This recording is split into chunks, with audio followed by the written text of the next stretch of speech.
क्या कश्मीर पर अमेरिका ने पाकिस्तान को कोई बड़ा संदेश दे दिया है? इस सवाल को इसलिए गंभीरता से देखना चाहिए क्योंकि यह बयान किसी सामान्य अमेरिकी राजनयिक का नहीं बल्कि सर्जियो गोर का है। गोर भारत में अमेरिका के राजदूत हैं। उन्हें दक्षिण और मध्य एशिया की भी जिम्मेदारी दी गई है और वे राष्ट्रपति डोनाल्ड ट्रंप के करीबी और विश्वस्त सहयोगियों में माने जाते हैं। ऐसे में 2019 के बाद पहली बार जम्मू कश्मीर की यात्रा पर पहुंचे गोर ने मुख्यमंत्री उमर अब्दुल्ला से मुलाकात के बाद जम्मू कश्मीर को भारत का महत्वपूर्ण हिस्सा बताया।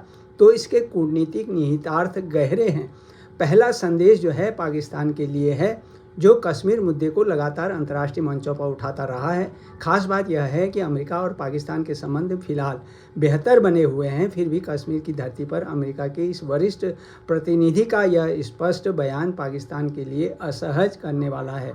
दूसरा, यह बयान भारत की अखंडता और संप्रभुता के संदर्भ में अमेरिकी रुख का महत्वपूर्ण संकेत माना जा सकता है। अब तक अमेरिकी दस्तावेजों में इंडियन एडमिनिस्ट्रेटेड कश्मीर जैसे शब्द सुनने को मिलते रहे हैं, इसलिए गोर की भाषा निश्चित रूप से ध्यान खींचती है। तीसरा महत्वपूर्ण पहलू है जम्मू कश्मीर के लिए अमेरिकी ट्रैवल एडवाइजरी। गोर ने संकेत दिया है कि सुरक्षा स्थिति में सुधार को देखते हुए इसकी समीक्षा की जा सकती है।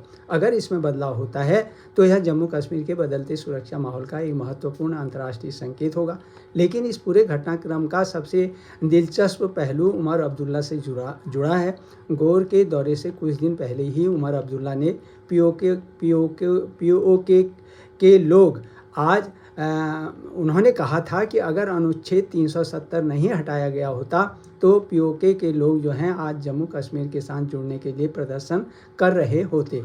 उमर 370 की बहाली और जम्मू कश्मीर को पूर्ण राज्य का दर्जा देने की मांग भी करते रहे हैं।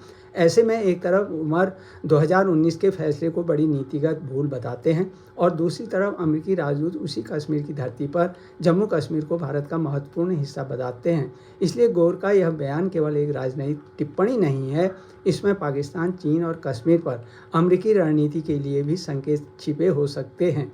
अब सबसे बड़ा सवाल यही है, क्या इसके बाद पाकिस्तान संयुक्त राष्ट्र में कश्मीर का मुद्दा उठाते समय अमेरिका के रुख को नज़रअंदाज कर पाएगा और क्या अमेरिकी नीति वास्तव में कश्मीर पर एक नई दिशा की ओर बढ़ रही है?